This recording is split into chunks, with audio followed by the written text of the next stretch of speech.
हाँ जी, नमस्कार, राधे राधे, हर हर महादेव। मैं आपका आचार्य हूँ। 10 मार्च एक ऐसी डेट है जिसका इंतजार सिर्फ उत्तर प्रदेश के वासी ही नहीं, समस्त भारतवासी और इवन देन कुछ अगल बगल के पड़ोसी देश भी उस डेट का इंतजार कर रहे हैं। क्या होगा परिणाम 10 मार्च को? क्या यूपी भगवामय होगा या फिर देखने को मिलेगा सफेई में डांस? तो 10 मार्च की गोचरी स्थिति क्या कहती है? कमल खिलेगा या साइकिल दौड़ेगी? राम मंदिर का कार्य द्रुत गति से आगे बढ़ेगा या अवरोध लगेगा? ये सारी चीजें ये चुनाव डिसाइड कर देगा। तो 10 मार्च की गोचरी स्थिति क्या कह रही है, उसके आधार पर एक आकलन किया जा सकता है कि 10 मार्च का दिन किसके फेवर में कैसे जाएगा।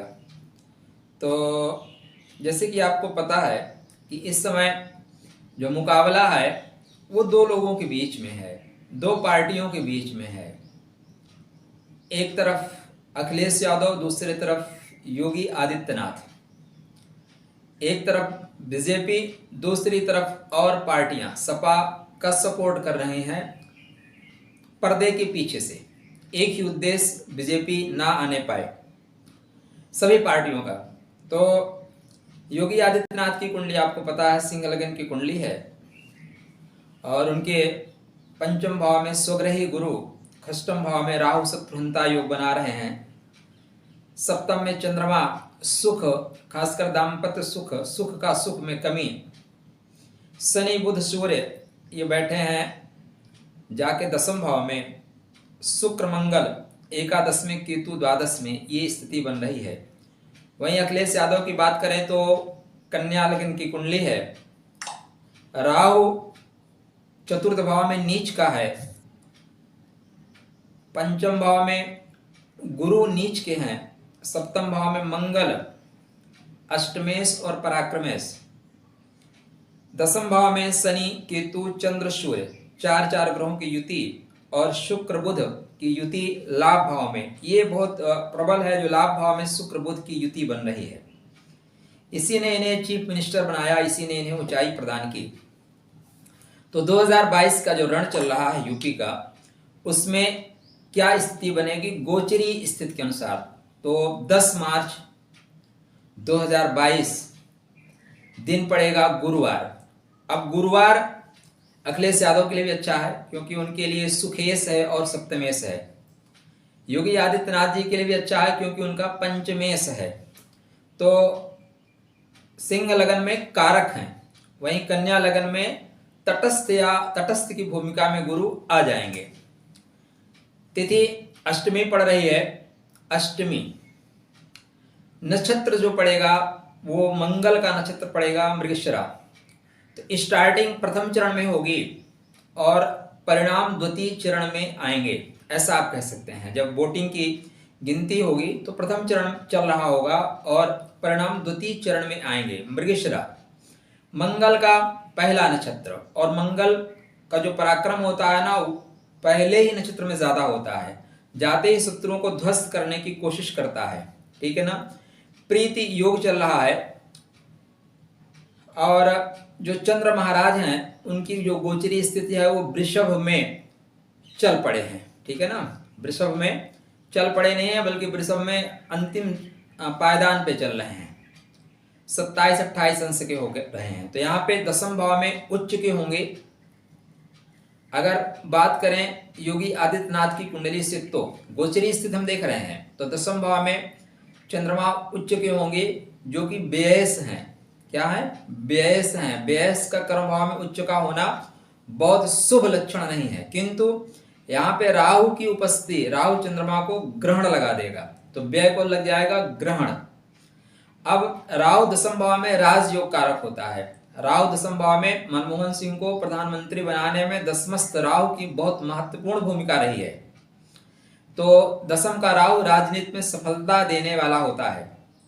वहीं केतु की जो चतुर्थ भाव में उपस्थिति है वो सुख में विघ्न का इशारा कर रही है, सुख में विघ्न का इशारा कर रही है, किंतु सुखेश का गोचर खष्टम भाव में उच्च का होना, मतलब शत्रुओं से भी छीन लेना, शत्रुओं के सुख का हरण कर लेना, शत्रु से सुख ले लेना, ऐसी स्थितियां बन रही हैं। मंगल की भी यहाँ उपस्थिति, मंगल क्या है, दशमेश है, तो कर्म भाव शत्रु के घर में जाके जो है उच्च ग्रह के साथ बैठा है, तो ये भी इनको सफलता देने वाला होगा। शनि यहाँ पे विद्यमान है जो शत्रुओं पे प्रभावी होंगे। सूर्य बुध की युति सप्तम भाव में बैठी है जो जनता का चतुर्थ से चतुर्थ है, जनता के सुख का सुख है, वहीं पे गुरु की उपस्थिति, तो ये स्थितियां योगी आदित्यनाथ की कुंडली में बनेगी गोचरी स्थिति में। तो यहाँ पे अगर देखें गोचरी स्थिति के अनुसार तो परिणाम इनके लिए शुभ आने वाले हैं। खासकर जैसे स्टार्टिंग होगी तो स्टार्टिंग में काफी बढ़त लेते हुए ही नजर आएंगे। कारण क्या है, मैं ऐसा क्यों कह रहा हूं, देखिए 10 तारीख को क्लियर हो जाएगा। एक और बात, जितने भी एस्ट्रोलॉजर यूट्यूब मंच पे हैं, मैक्सिमम लोगों ने प्रेडिक्शन किया है कि यूपी में योगी आदित्यनाथ की सरकार बनेगी। उसके पीछे योगी आदित्यनाथ की कुंडली है, ना कि बीजेपी का सपोर्ट। देखिए हमारे मन में जो होता है वो भी, चाहे आप ज्योतिषी हो चाहे डॉक्टर हो, वो चीजें भावनाएं आती हैं, किंतु योगी आदित्यनाथ की कुंडली इतनी प्रबल है कि कोई भी एस्ट्रोलॉजर जब बैठ के बात करता है तो चाहे जिसकी कुंडली हो उसकी कुंडली पे योगी आदित्यनाथ की कुंडली भारी पड़ रही है। अगर यहाँ पे लोगों की प्रेडिक्शन गलत होती है तब राजनैतिक भविष्यवाणी करने के पहले एक बार सोचना पड़ेगा, क्योंकि मीडिया में जो दिखाया जा रहा है उल्टा भी हो सकता है। तो अगर भाई राजनीतिक ये भविष्यवाणी लोगों की गलत पड़ती है तब फिर लोगों को विचार करना पड़ेगा कि एक व्यक्ति के कुंडली का असर समस्त पार्टी पे पड़ेगा क्या या सही होगा कि एक व्यक्ति की कुंडली के अनुसार ही पूरी पार्टी का भविष्य निर्धारण किया जाए। इस पे पुनः मंथन करना पड़ेगा यदि परिणाम इस तरह के आए। वैसे बंगाल के चुनाव में हमने चर्चा की थी तो कहा था कि ममता बनर्जी की पार्टी जीत ही जाएगी एन के इन प्रकारेण, और वो जीती। वो ममता बनर्जी की कुंडली के आधार पर ही किया था। यहाँ पे भी हमारी यही कुंडली के अनुसार जो फलित है, फलादेश है, वही कह रहा है कि योगी आदित्यनाथ प्रबल पड़ेंगे। चलिए लगे हाथ हम थोड़ा सा अगर इसी गोचर को अखिलेश यादव के कुंडली पे अगर करना है तो उसको भी कर लेते हैं। अखिलेश यादव की गोचरी स्थिति क्या कहती है, तो कन्या लगन की कुंडली बनेगी तो गोचरी स्थिति को भी हमें कन्या लगन पे ही जाके देखना पड़ेगा। तो सेम स्थिति बनेगी, ज्यादा परिवर्तन नहीं होगा, मंगल का ही नक्षत्र है। अच्छा, हम एक बात और कह रहे थे, योगी आदित्यनाथ की कुंडली पे मृगशिरा नक्षत्र का आरंभ है और उसके जो प्रथम चरण है, मैं कह रहा हूं तो स्टार्टिंग में बहुत बढ़त लेके चलते हुए प्रतीत होंगे। तो प्रथम जो चरण है वो नवांश में आप जाएंगे तो वहां पे सूर्य का नवांश मिलेगा, तो मंगल के साथ राजा, सेनापति के साथ राजा। तो यहाँ पे जो मंगल में सूर्य का नवांश मिलेगा, सिंह नवांश मिलेगा, यहाँ पे बहुत द्रुत गति से सफलता देगा। लेकिन जैसे द्वितीय चरण आएगा, द्वितीय चरण में क्या होगा, द्वितीय चरण मतलब वोटिंग की गिनती का अंतिम 12 बजे के बाद की स्थितियां, यहाँ पे सपा भी बढ़ती हुई आगे प्रतीत होगी। कारण नवांश जो मिलेगा वो बुध का नवांश मिलेगा। बुध क्या है, कन्या लगन में बहुत कारक होता है और सिंह लगन में कारक नहीं होता। ये आप नवांश में जाके देख पाएंगे नक्षत्र के अनुसार, क्योंकि नक्षत्र देखना बहुत महत्वपूर्ण है। तो चलिए देखते हैं अखिलेश यादव की कुंडली क्या कहती है और गोचरी स्थिति। तो अखिलेश यादव की कुंडली आपको पता है कन्या लगन की है, तो तत्क्षण माने गोचरी स्थिति कन्या लगन में जो बनेगी, 3rd हाउस में केतु, 9th हाउस में चंद्रमा और राहु, एकादश भाव का स्वामी चंद्रमा, लाभ का स्वामी, मनोकामनाओं की पूर्ति का स्वामी चंद्रमा भाग्य भाव में गोचर कर रहा है। तो मनोकामनाओं की पूर्ति की ओर ये बढ़ेंगे, आगे बढ़ेंगे। किंतु राहु यहाँ ग्रहण लगा दे रहा है। राहु क्या करता है, ग्रहण लगा देगा। तो यहाँ पे ग्रहण लगते हुए इनको सफलता तो द्रुत गति से मिलेगी, इनकी सीटें आगे बढ़ेंगी, लेकिन बाद में उसमें ग्रहण लगता हुआ दिखाई दे रहा है। शुक्र मंगल शनि 3 की युति पंचम भाव में, मंगल यहाँ पे कन्या लगन में बिल्कुल अकारक होते हैं, लेकिन शुक्र बहुत कारक होते हैं, नवमेश हैं। नवम का स्वामी अपने से नवम में जा रहा है, ये बहुत अच्छा योग इनके लिए बनेगा।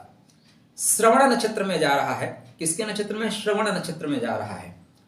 और यहाँ पे मंगल की जो उपस्थिति है वो खेल बिगाड़ सकती है। मंगल भी श्रवण नक्षत्र में है और यहाँ पे देखें तो लगभग 10.5 डिग्री के आसपास हैं, तो मंगल यहाँ पे खेल को बिगाड़ देगा, ऐसी स्थितियां बनती हुई दिखाई दे रही हैं, क्योंकि मंगल अष्टमेश हैं, साथ में पराक्रमेश हैं। शुक्र भी 11 डिग्री के आसपास श्रवण नक्षत्र में ही गोचर करेंगे। शनि महाराज धनिष्ठा नक्षत्र में मंगल के नक्षत्र में गोचर करेंगे, अतः मंगल का साथ शनि को देना पड़ेगा। यहीं पे अगर मंगल के नक्षत्र में शनि गोचर ना कर रहे होते तो शनि शुक्र का सपोर्ट कर देते, मतलब हो सकता है इनके जो लोग सपोर्ट कर रहे हैं वो चुनाव के परिणाम आने के पश्चात फटाफट जैसे गिनती शुरू हो वो अपना पाला बदलना शुरू कर दें, ऐसी स्थितियां भी दिखाई दे रही हैं। सूर्य बुध गुरु कुंडली में जो कर्म का स्वामी है, राज्य का स्वामी है, खष्टम भाव में बैठा हुआ है। डिग्री वाइज देखें तो 27 अंश के आसपास गुरु सूर्य महाराज जा रहे हैं और बुध 8 अंश के आसपास जा रहे हैं, तो अस्त तो नहीं होंगे, अस्त होने से बच गए। गुरु जो यहाँ पे सुख भाव के स्वामी हैं, सप्तम के स्वामी हैं, वो भी गए हैं खष्टम भाव में, तो सुख में आ जाएगी कमी। अब गुरु महाराज का जो गोचर है वो पूर्व भाद्रपद नक्षत्र में हो रहा है, यह इनके लिए एक अच्छी बात है। लेकिन अगर वार्ता करें कि गोचरी स्थिति में, तो अखिलेश यादव के जो भाग्य है या मनोकामनाओं की पूर्ति का घर है उस पर लग रहा है ग्रहण लगता हुआ प्रतीत हो रहा है।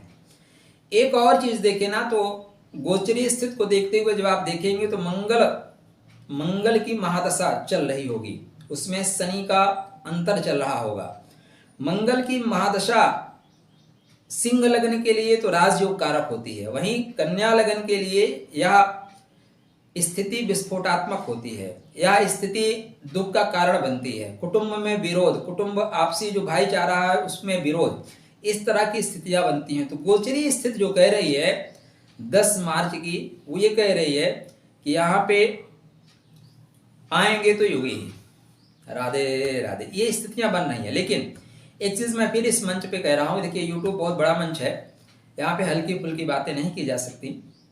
ये गोचरी आकलन है, अखिलेश यादव की कुंडली, योगी आदित्यनाथ जी की कुंडली, दोनों के गोचरी आकलन पे ये चीजें बताई जा रही हैं। हाँ, अगर हम लोगों की प्रेडिक्शन गलत जाती है, ठीक है ना, कभी कभी होता है हमारा फलित जो है सही जाता है, कभी कभी फलित में हम फेल हो जाते हैं, तो हमें सबको एक बार पुनः आकलन करना पड़ेगा। क्यों एक व्यक्ति की कुंडली पकड़कर हम पूरे पार्टी के जो भविष्य का निर्धारण है वो सही है या हमें दूसरी विधा अपनानी होगी। ये 10 मार्च के बाद पता चलेगा कि हमें नई विधा अपनानी होगी या पुरानी विधाओं पे ही चलते रहना है। तो 10 मार्च की जो स्थिति बन रही है गोचरी, उसमें आएंगे तो योगी ही, तो फिर से भगवा फहराएगा योगी और अखिलेश यादव को 5 साल पुनः विपक्ष में बैठना पड़ेगा। लेकिन एक और चीज, कैराना की जो जंग है जाने दीजिए, ठीक है ना, यहाँ पे उनको विजय मिल जाएगी, ये भी निश्चित है, ऐसा कुंडली बता रही है। लेकिन यूपी वो हार जाएंगे। तो चलिए आपके लिए राधे राधे। कुछ आप कहना चाहते हैं कमेंट के माध्यम से जरूर बताइएगा। आपका सुझाव ही हमारे लिए सफलता के मार्ग खोलता है। मंगलमय शुभकामना। राधे राधे।